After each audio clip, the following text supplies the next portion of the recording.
quick message to Matt Legg. Fantastic human being, great boxer.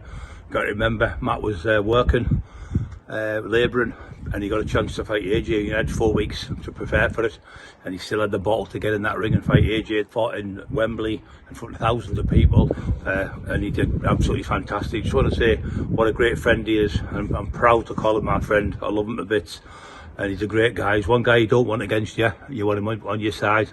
And me and him are brothers for life. I love you, Matt, and you're a great guy. Your morals, your dignity, your pride, your bottle, you've got it all, brother, and we love you to bits.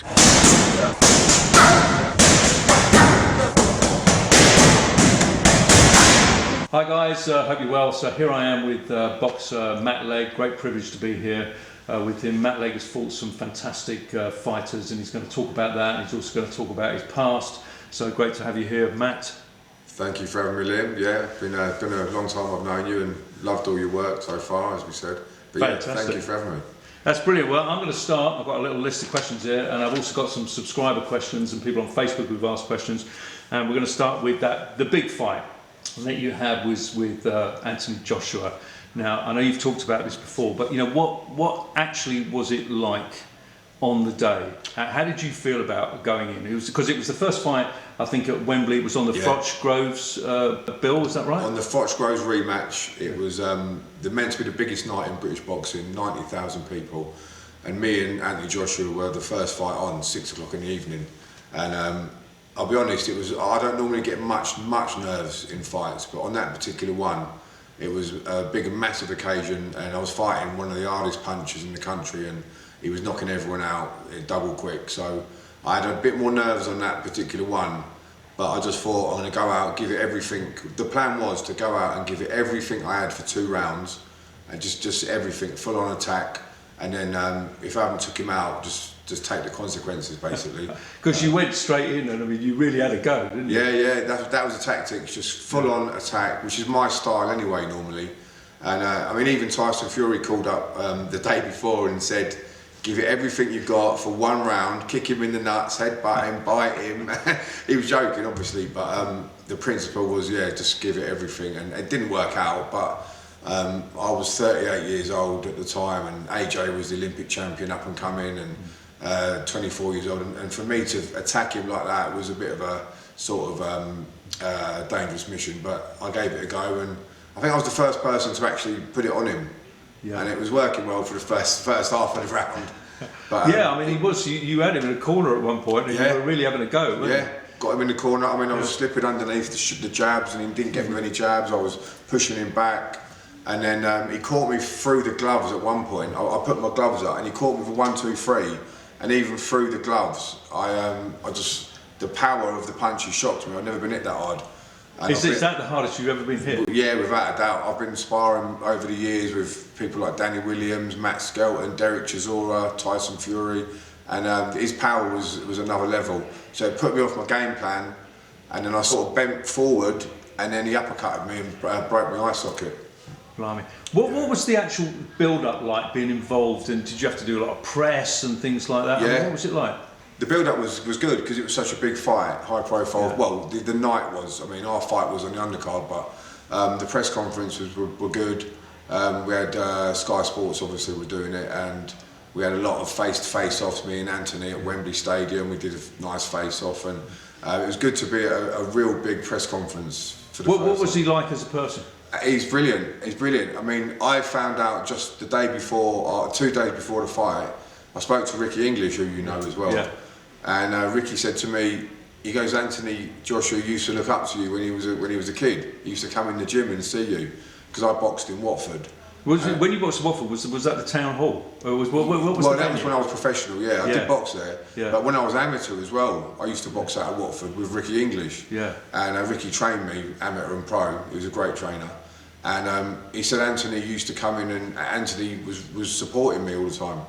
So the day before the fight at Wembley, I said to Anthony, I had to ask him, is it true that you supported me when you were younger? And he told me, yeah, he did, which was an honour to have someone like that sort of supporting me when they were young. Yeah. So can I ask, when you get defeated like that, is there a reaction afterwards? Does it depress you? Did you think, oh God, I'm that far away from being what I want to be, or does it you think, well, actually I really held my own for a round, I actually was really happy with it. I mean, I get a lot of stick from people on comments. Oh, you lasted a round, but I was armchair critic. Yeah. I mean, I was happy. People like Kevin Johnson, who fought AJ. Kevin Johnson had been in with Klitschko, Fury, Chisora. He got knocked out of the ropes in the first round. He'd never been stopped by anyone. Yeah. All of them lot. And AJ knocked him through the ropes in the first round, stopped him in the second. So I had no shame in the first round, but the fact I attacked him, yes, I was proud of. I was proud that I was the only one to actually go out there, look him in the eyes and the stare down. Because there was a height difference as well. Yeah, He's a big guy. He's huge. He's huge. I'm 6'2". Yeah. At the minute I'm at 19.5 stone, but back then I was 16.5 stone. He's 6'6". He's massive, and he's a specimen. He really is, and that's how it was. He just towered over me. But I was proud, and the reason that I didn't box after that was because I was looking forward to fighting in a month's time for the Southern Area title, but I had a broken eye socket. The last uppercut he got me with broke my eye socket, so I had 3 months of nerve damage.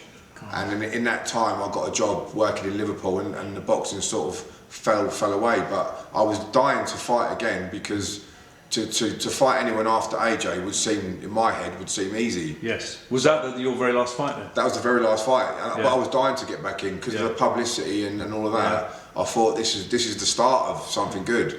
Kind of a good way to go out, though, isn't it? I mean, it was really. Wembley, AJ. I mean, you can't really top it, can you? Yeah, no, it was amazing to go out at Wembley. Yeah, because you could have, I suppose, you could have done the whole thing where you were, running away from him for 3 rounds and trying not to get caught. I mean, that could have been the alternative, couldn't it? And that's not my style. So that was exactly it. I didn't want to be one of them people that goes in, tucks up, and just survives. I wanted to go out and just give it everything and try and knock him out, which I did do. I did try. I threw some bombs, and I was 38 years old, giving it a go. So yeah, I'm pleased with it. It's a place in history. Yeah. I mean, if you look around, how many people have had that experience going to Wembley, biggest night in boxing at the time, and all that? I mean, what an achievement. Yeah. Hello, my name is Joe Egan, and I just want to say a few words about my very good friend Matt Legg. I met Matt over 20 years ago, and there was an instant friendship. We both boxed. I'm an ex-boxer. Matt at the time was a current boxer. I followed his career. I watched him box many times, and it was always a privilege and a pleasure to be in a man's company and to watch him fight, because Matt could fight. 2 losses, one against the former world champion James Toney, and one against the future world champion Anthony Joshua. No shame to lose to either of them men, and on both occasions Matt was given a great account of himself against 2 very, very experienced and very skilled fighters. Matt had an abundance of courage, and that's something you're born with. You can't be given courage. You can be given skills and taught skills. You can't be given courage. You either got courage or you haven't. And Matt Legg, you had an abundance of courage. And one more thing, I'm glad you're on my side, Matt. So moving on. The other big fighter on the bill is James Toney. James Toney was a fantastic fighter, and he fought beat Evander Holyfield and all that. And so this was the I'm just checking. It was the prize fighter, wasn't it? Prize fighter, yeah. Eddie Hearn's prize fight. That was the year before the AJ fight. Yeah. So what had happened? I'd been out for quite a while. I'd been off the boxing for about 5 years. I'd had a break, and I came back training with Sean Byrne. And I won my first fight, and then I had another fight lined up, and prize fighter call came in with James Toney. There's a possibility I'd fight James Toney. Because there were 4 from USA and 4 from UK. Yeah, that's Britain, it. It was UK versus USA. So 4 Americans came over and 4 Britain. Yeah. And it was the draw out of the hat. So I was lucky enough to be drawing James Toney.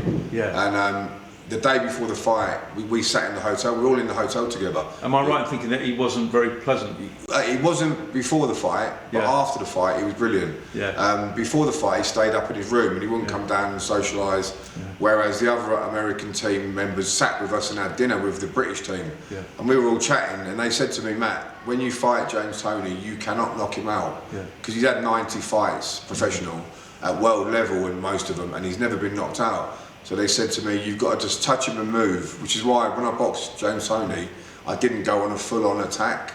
Do you regret that, taking that advice? Because it was kind of against your style, wasn't it? It was against my style, but I think if I'd have tried to full-on attack him, I wouldn't have been able to knock him out. No one's ever knocked him out, and it's probably the best thing to do. But who knows if I'd have full-on attacked him? But I think he's too slippery, and even at that age of 45, he's brilliant. I mean, even Floyd Mayweather apparently got his defence from watching James Toney. I watched this fight, and you can see it on YouTube, and for 2 rounds, first round is kind of like a bit cagey, isn't it? And then you're just checking out. But I thought you took the second round. A few people say that they thought that, I mean, because you were aggressive, and he came on a bit at the end. But I thought you had that second round. A lot of people said that, and a lot of people said the stoppage shouldn't have happened at the end. I don't think the stoppage should have happened. Yeah, I didn't. I wasn't. The initial counter punch that stunned me was a split second, but the actual follow-up shots, I was fine. Yeah. So I don't. Why do you think they stopped it? Because I thought it was a premature stoppage. Yeah, it was a premature stoppage. I could have carried on. I think it was just, I don't know, they wanted James to go through, and he would have gone through anyway on points, I think. As I heard, that he was all right afterwards, wasn't he? He was lovely after the fight. He was a different person. We had food together in the hotel, and he was giving me advice on my boxing, and he came to Milton Keynes 3 days later for a signing, like an autograph signing. And I took some gloves over, and he got up, he went, Matt Legg, and he gave me a cuddle, and he was a great person, and lovely person.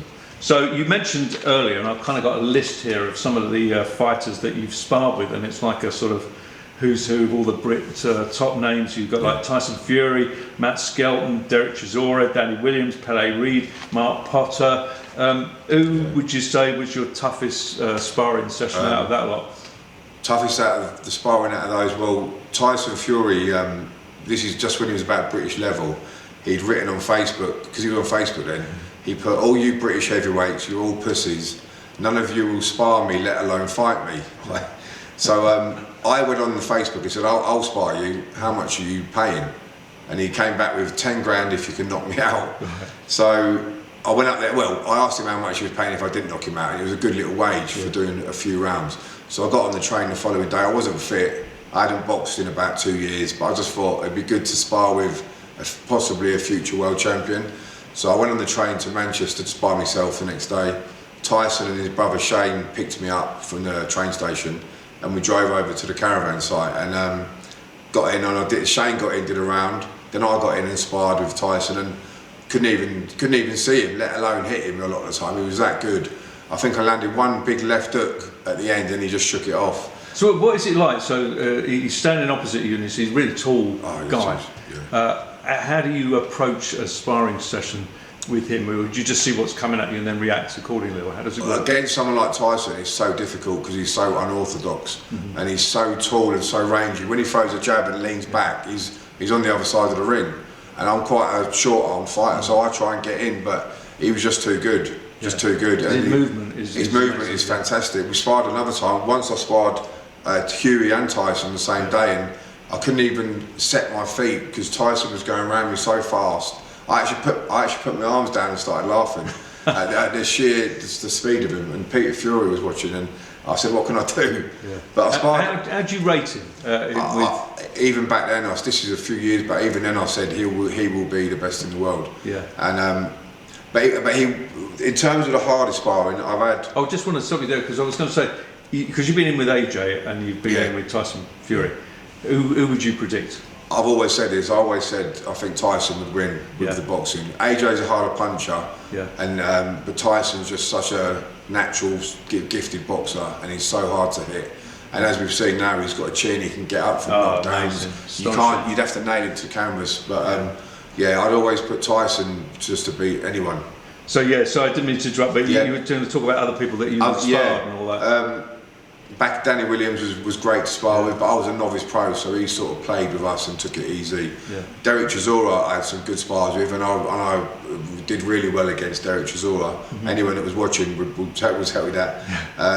John McDermott, we had some good, Michael Sprott. But Sam Sexton was tough. He was a very tough spar. And another, Joe Smythe, I don't know if you know Joe Smythe, he was only a cruiserweight, but I had a real tough spar with him, and he cut me in sparring, and many spars over the years, So what about Mark Potter?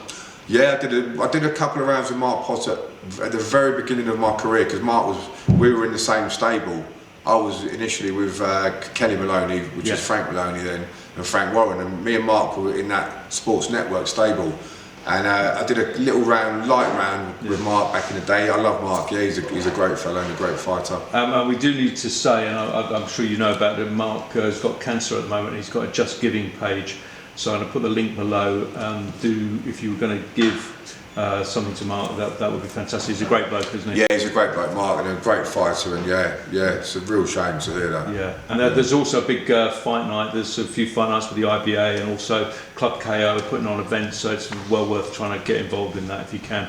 So yeah, so moving on. So your pro record was it 10 fights? 10 fights, and I won 7. I lost my 4th one to a man called Slick Miller, who was a dangerous puncher. He was a journeyman. He lost more than he won, but he was very dangerous if he caught you. And all respect to him, he caught me with a good shot, and I got stopped. But I didn't have the best preparation for that. I was with Ricky English.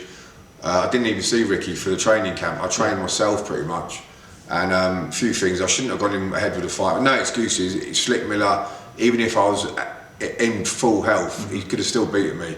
He had one of those punches. He took out a couple of other fighters that Frank Maloney had.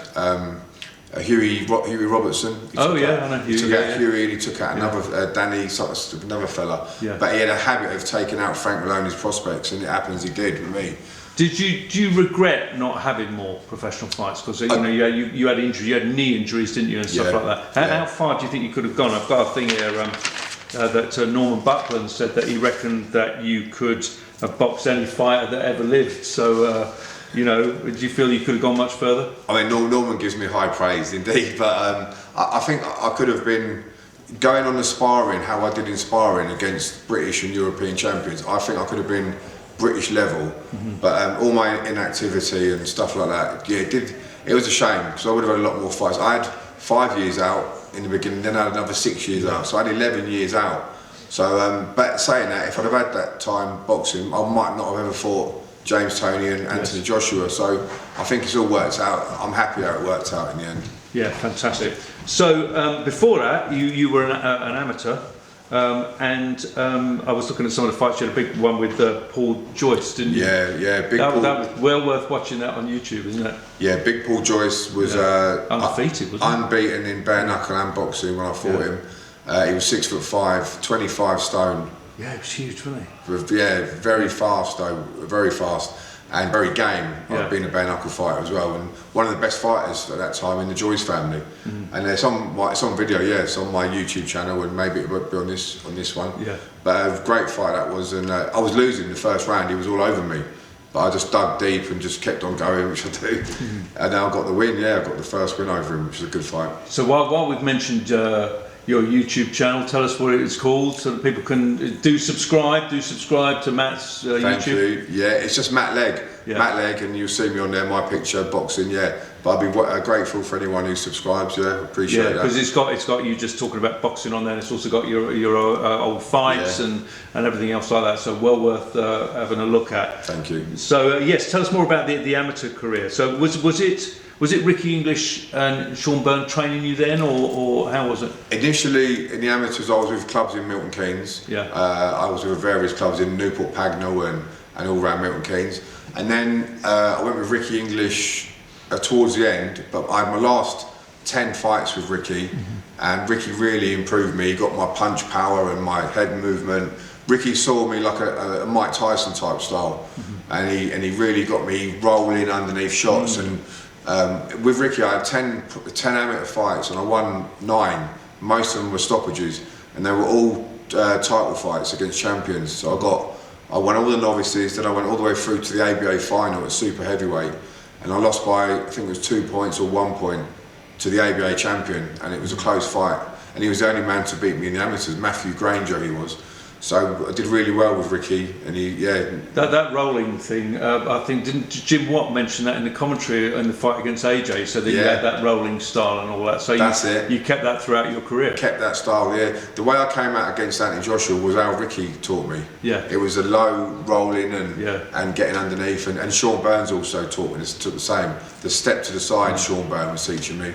When AJ throws a jab, step to the side. Yeah. So I was trying to move my head constantly and get low, but yeah. So with that, I got to the ABO final. Frank Maloney back then watched me through the amateurs and then signed me up professional after that. Fantastic. So tell us about, there's two big characters, Rick English and Sean Byrne. Is there a difference between them? What are they like to work with? Both great trainers and both got me... Tough guy, Sean Byrne. Yeah, Sean's a good fighter as well. Ricky was as well in the amateurs, and Sean was pro as well. Both of them really good, really got my speed working and got me... Just great trainers, got me super fit, Sean got a channel as well now, hasn't he? Sean's got a channel, and I've been on his podcast. It's called the Is It Really Worth It podcast. Sean interviews fighters and different types of people in the sports industry. He's got a very good channel. And it's all about keeping kids away from knife crime, so very positive.